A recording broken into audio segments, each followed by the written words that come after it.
makes you, you? These are tough questions you got. What makes me, me?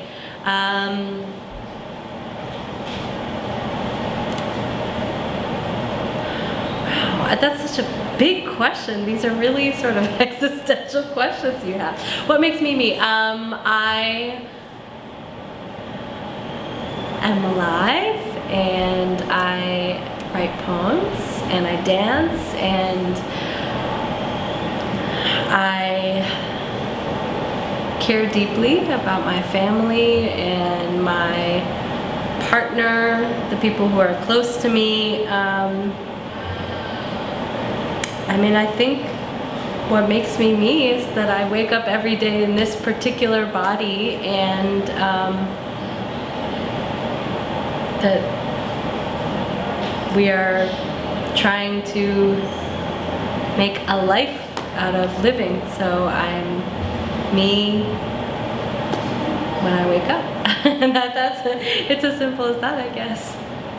So do you think your identity comes from yourself or from the influence of other people? I think it's a little bit of both. I think I'm lucky because both of my parents really enforced a strong sense of self and confidence. So I think that I grew up in a unique situation. I was half Burmese and half white Jewish American. My mom grew up Catholic. My dad grew up Jewish, but neither of them were really practicing. And I was born in Phoenix, Arizona, which is not an especially Asian American populated place. So I was lucky because my best friend growing up was Thai, and you know, Thailand and Burma share a border, and the most influential person in my life was Korean American. So I happened to be in this place with not a lot of Asian Americans, but I got lucky to have all of these really strong influences that helped to shape, I think, what was an already existing identity at home.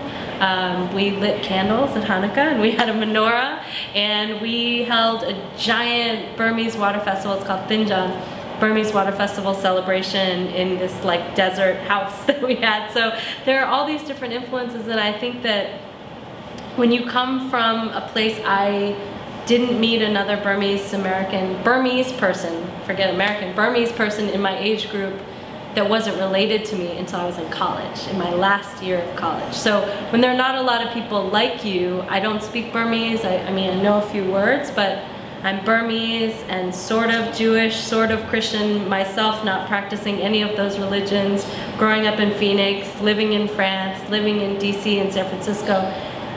You sort of, I mean, for me, I don't have the choice to say, I'm Chinese, I speak Chinese, or I'm Korean, I speak Korean. There's a large population of people who are somewhat like me, who speak my language, and I can sort of conform to that dominant culture because I'm from such a tiny sliver of people already, and then throw in, you know, this other line of Euro-descended people. You know, you have to make something that is your own. So, I mean, of course, there's a part that comes from outside of your ethnicity, your class, and your education, and so those things influence who you are, but at the end of the day, you have to know something that's you can't articulate. You have to know that center of where you are, that undergarment of your identity that you have to take, and it has to be kind of impenetrable, you know.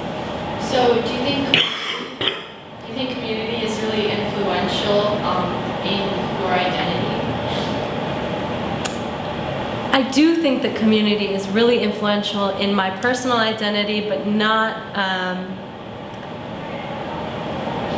a unique kind of community. I think wherever I've traveled in the world, whenever I want to feel a sense of community and home and place that feels very comfortable, the first thing I'll do is find out where are the poets and where's the hip-hop community. If I can do those two things, one or both, and now more recently, you know, I'll try to plug into a dance community.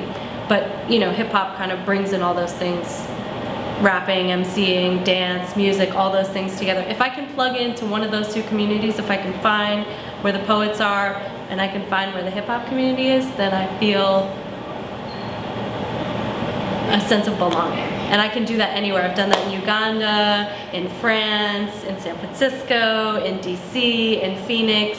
And as long as I can put my finger on that pulse, then I feel like that's okay. That's my community. I feel like that's something that I can insert myself into and be a part of that little cipher wherever I go in the world. And is there any special thing or object that represents your identity? Is there a special object that represents my identity?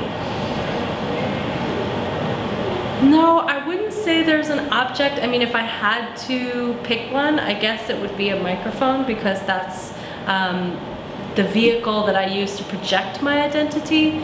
But I don't think that it's really encapsulated in that particular object. It's just the tool that we use to tell our stories and tell the stories of our families and our communities. So no, I would hate to think that I could give you one object and you would know everything about me. If I had to pick one, I'd give you that one. Thank you.